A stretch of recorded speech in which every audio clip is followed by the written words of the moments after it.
Selamat pagi pemirsa. Pancasila sering dikutip, diagungkan, dijadikan slogan, tapi dalam praktiknya ia justru sering dikhianati. Intoleransi dibiarkan, ketidakadilan sosial merajalela, kebebasan berpendapat dibungkam, hukum bisa dibeli. Semua itu terjadi di negeri yang katanya berlandaskan Pancasila ini. Sudah saatnya Pancasila tidak hanya dibaca di upacara, tapi dijalankan dengan keberanian dan ketulusan, terutama oleh para pemegang kekuasaan. Pemirsa, inilah editorial Media Indonesia, edisi hari ini Senin 2 Juni 2025 dengan tema Melantangkan Pancasila, bersama saya Leonard Samosir, dan Anda semua para pemirsa juga bisa ikut menyatakan pendapat Anda nanti dengan menelpon nomor telepon 021 583 99 100. Dan pemirsa, pagi ini telah hadir bersama saya anggota Dewan Redaksi Media Group, Ade Alawi. Kang Ade, selamat pagi. Pagi, Leo. Sehat-sehat, Kang? Sehat, alhamdulillah. Masih hafal Pancasila? Masih hafal. Masih hafal ya? Karena biasanya kalau habis pelantikan, saya masih ingat kebiasaan teman-teman jurnalis, kalau habis dilantik, entah itu anggota DPR atau menteri, itu suka ditanya sama mereka, dan beberapa malah lupa begitu ya. Disuruh baca lagi ya. Itu dia. Tapi pertanyaan besarnya adalah melantangkan Pancasila ini, yang lantang itu maksudnya suara kita, teori kita yang mengatakan kita ini Pancasila, atau justru sebetulnya tindakan nyata di lapangan? Kang Ade. Iya, Pancasila perlu dilantangkan ya, karena Pancasila adalah dasar negara Indonesia yang menurut Bung Karno adalah filosofis Grundslag, fundamen, filsafat, hasrat dan jiwa bangsa Indonesia yang sedalam-dalamnya, yang di atasnya dibangun gedung Indonesia Merdeka yang kekal dan abadi. Itu menurut Bung Karno. Ini jelas bahwa Pancasila sebagai common vote bangsa Indonesia yang multikultural ini perlu terus dilantangkan dari sisi diskursus publik, agar publik menyadari, memahami betapa pentingnya Pancasila, kemudian juga dalam perilaku juga, laku lampah elit politik terutama, ini sangat penting sekali. Sikap berpancasila ini harus diwujudkan dalam, misalnya dalam tindak tanduk, kemudian juga dalam kebijakan-kebijakan publik. Pertanyaan besarnya itu, Kang Ade, apakah memang bangsa Indonesia, Kang Ade, saya dan kita semua, memang masih mengakui Pancasila sebagai dasar negara? Karena kalau saya dengar keponakan saya yang masih sekolah, dia selalu bilang Pancasila itu itu hanya tulisan, hanya bahan ujian, tapi kalau di kehidupan nyata itu tidak ada. Apakah benar demikian? Kita akan bahas, Kang Ade, dan pemirsa, inilah editorial Media Indonesia untuk hari ini, Senin 2 Juni 2025, Melantangkan Pancasila.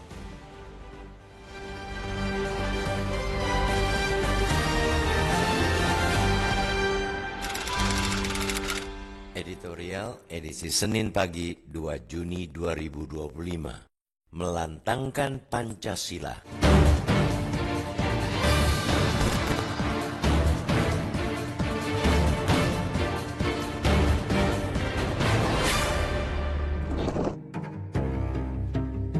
Pancasila lahir mendahului proklamasi kemerdekaan Republik Indonesia. Tujuannya untuk memberi landasan langkah bangsa dari mulai hari pertama merdeka. Sebagai falsafah negara, sudah hampir 80 tahun lamanya Pancasila dijadikan pedoman hidup bangsa Indonesia.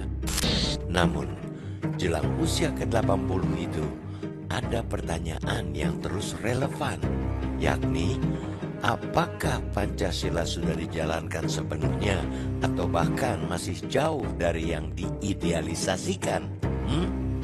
Cendekiawan Nurholis Majid menyamakan Pancasila dengan istilah kalimatun sawa yang disebut dalam kitab suci. Pancasila disebutnya sebagai titik temu dari beragam ideologi dan keyakinan yang ada dan berkembang di Indonesia. Pemikiran Cak Nur tersebut berupaya mengikis intoleransi antar umat beragama dalam bingkai sila pertama Pancasila, ketuhanan yang Maha Esa. Kini isu intoleransi, walau masih ada di sana-sini, sudah mulai tergeser oleh isu-isu besar lainnya seperti gangguan kemanusiaan, hambatan demokrasi, dan ketidakadilan sosial. Meski begitu, Pancasila juga merupakan titik temu untuk mengatasi berbagai persoalan bangsa. Pada hakikatnya, Pancasila menyentuh segala sendi kehidupan berbangsa, bernegara, dan bermasyarakat. Bukan hal yang jarang sekali terdengar. Penulis diintimidasi saat mempublikasikan pemikiran kritisnya. artis hanya bisa pasrah saat karyanya diberedel ataupun menghadapi tekanan dari aparat hanya karena ada pihak-pihak penguasa yang tersinggung. Ketika terjadi pemberangusan kebebasan berpendapat lewat intimidasi sampai kriminalisasi, di situ pula nilai-nilai Pancasila telah dilanggar. Ketidakadilan sosial juga dirasakan masih kental. Dalam laporan mengenai ketimpangan kekayaan di Indonesia per 2024, Center of Economic and Law Studies, CELIOS, mengungkapkan sebanyak 50 orang paling kaya di Indonesia memiliki total kekayaan yang setara dengan 50 juta orang Indonesia lainnya. Praktik-praktik perundungan pun begitu erat mencengkram dunia pendidikan, dari tingkat sekolah dasar sampai perguruan tinggi. Komisi Perlindungan Anak Indonesia (KPAI) menyebut sepanjang 2023 terdapat sekitar 3.800 kasus perundungan di Indonesia. Hampir setengahnya terjadi di lembaga pendidikan. Berdasarkan catatan Jaringan Pemantau Pendidikan Indonesia (JPPI), pada 2023 terdapat sedikitnya 285 kasus kekerasan di lingkungan pendidikan. Angka itu kemudian naik 2 kali lipat pada 2024 menjadi 573 kasus.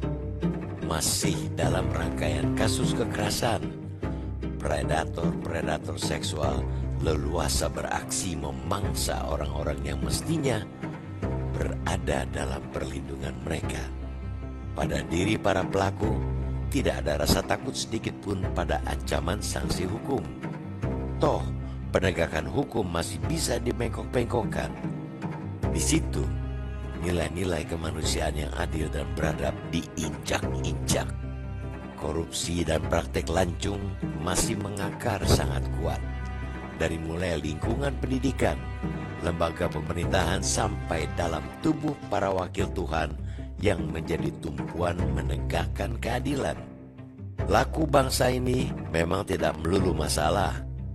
Bangsa Indonesia juga dikenal ramah, serta ramah menolong dan beramal. Sikap itu merupakan bentuk penghayatan dan pengamalan Pancasila. Kita pun meyakini masih lebih banyak masyarakat yang sukses mengamalkan nilai-nilai Pancasila seutuhnya. Hanya gaungnya masih kalah dengan perilaku bejat para pengkhianat landasan negara itu. Perlu upaya keras dari para pejuang Pancasila mengikis sikap permisif terhadap penyelewengan dari falsafah bangsa Indonesia. Pancasila dalam perbuatan mesti menjadi keseharian kita, khususnya para elit, agar negeri ini bisa mengakhiri kepura-puraan, pura-pura getol menjalankan Pancasila. Padahal sebaliknya.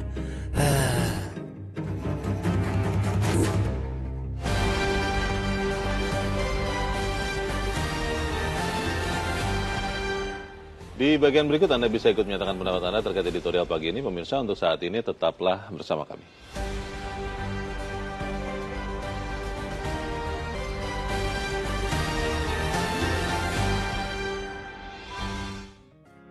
Media Indonesia mengajak Anda untuk mengakses fitur premium e-paper.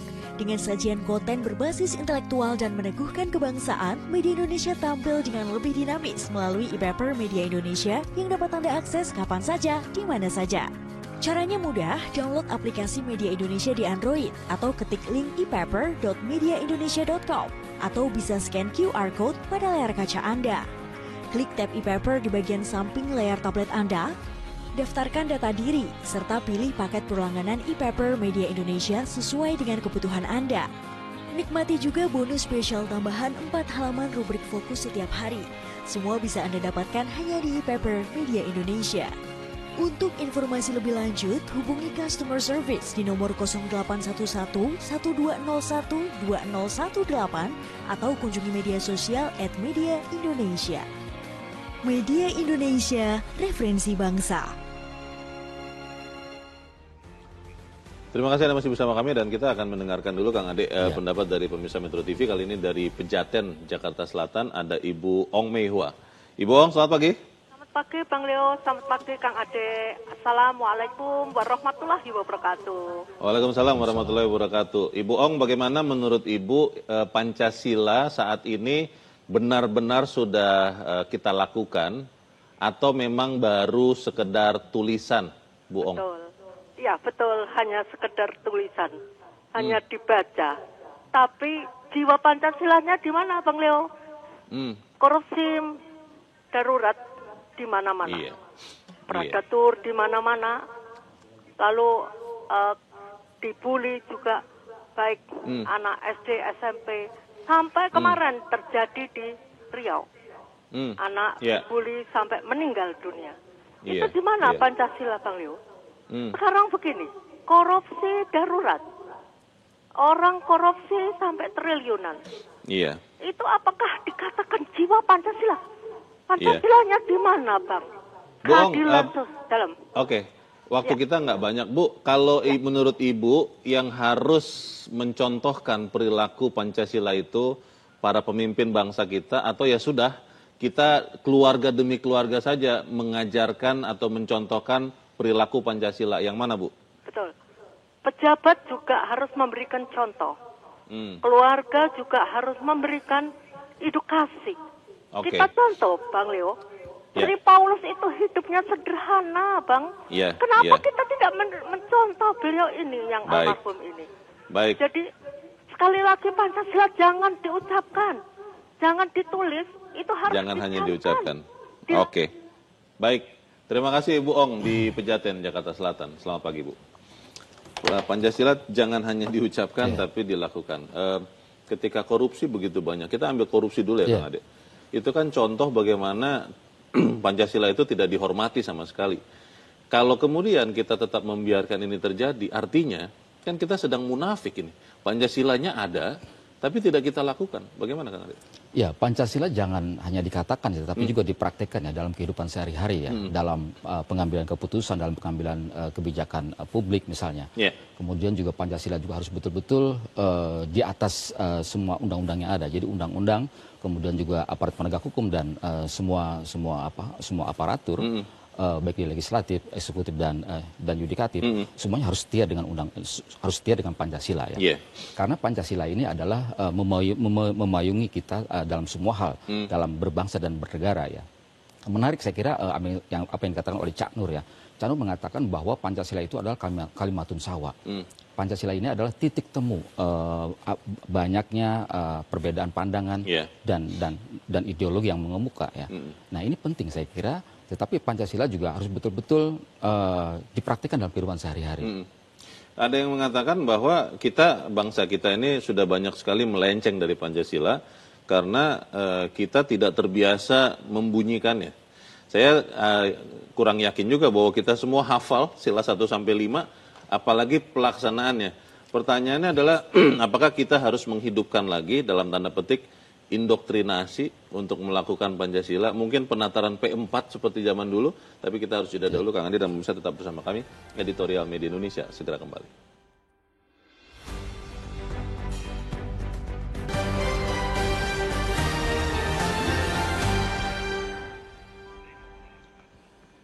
Terima kasih Anda masih bersama kami dan kita ada di bagian akhir diskusi kita pagi ini. Kang Ade, sudah sekian lama kita memperingati hari lahir Pancasila.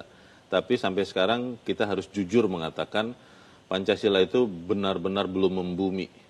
Kalau kemudian orang yang korupsi mengatakan dia tahu Pancasila, itu berarti bohong besar. Bagaimana kita membuat sesuatu yang berbeda di tahun ini, Kang Ade? Ya, Pancasila harus disosialisasikan secara menarik ya, tidak dengan indoktrinasi ya. Karena kegagalan membumikan Pancasila itu adalah buah dari kegagalan Orde Baru, di mana Pancasila itu dijadikan alat politik. Jadi bagi siapapun orang ataupun kelompok masyarakat yang menentang kebijakan pemerintah itu dicap sebagai anti Pancasila. Oh, pada saat itu ya? Pada saat itu, sehingga Pancasila itu dijadikan seperti monster yang menakutkan. Jadi melanggar Pancasila diciduk seperti itu. Nah, kali ini kita hidup pada masa yang berbeda, pada masa pasca reformasi, di mana harus dibangun sebuah dialog, sebuah pola-pola pendidikan yang interaktif, terutama di kalangan anak muda.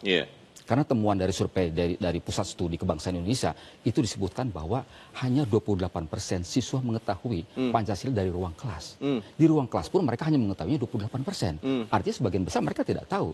Dan sebagian besar pula ruang-ruang kelas itu tidak mengajarkan bagaimana Pancasila itu dikatakan, sila-silanya dibunyikan, kemudian bagaimana Pancasila itu diimplementasikan dalam kehidupan sehari-hari, dalam kehidupan di rumah, di sekolah dan sebagainya.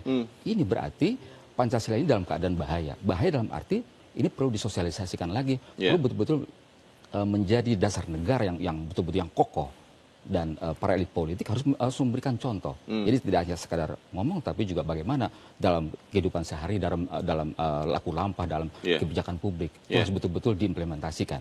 Bagaimana kita bisa mengharapkan ada koreksi terhadap perilaku-perilaku lancung terhadap Pancasila ini? Karena kalau kita lihat hampir di semua lini korupsi ya, kita bicara korupsi dulu Kang Ade, itu selalu ada. Bagaimana? Harus disadarkan bahwa Pancasila itu adalah warisan besar bangsa Indonesia, warisan besar para pendiri bangsa. Pancasila adalah integrating force, kekuatan yang mempersatukan bangsa Indonesia multikultural.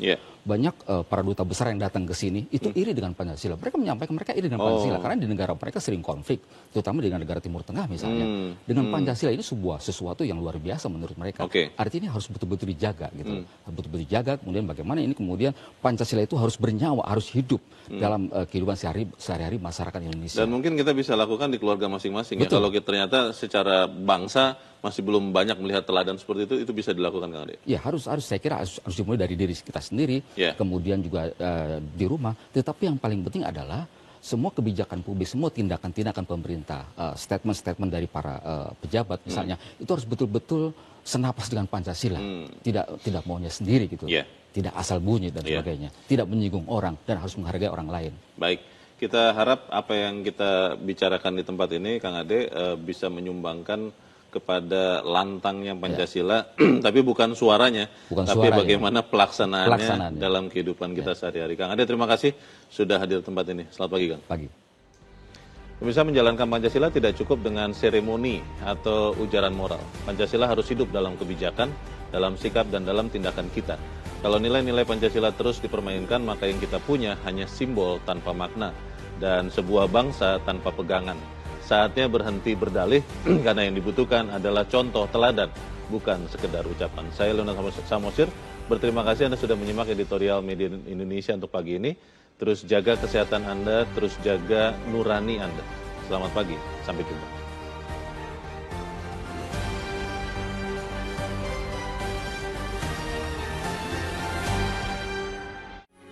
Metro TV. Jelajahi cara baru mendapatkan informasi. Download Metro TV Extend sekarang.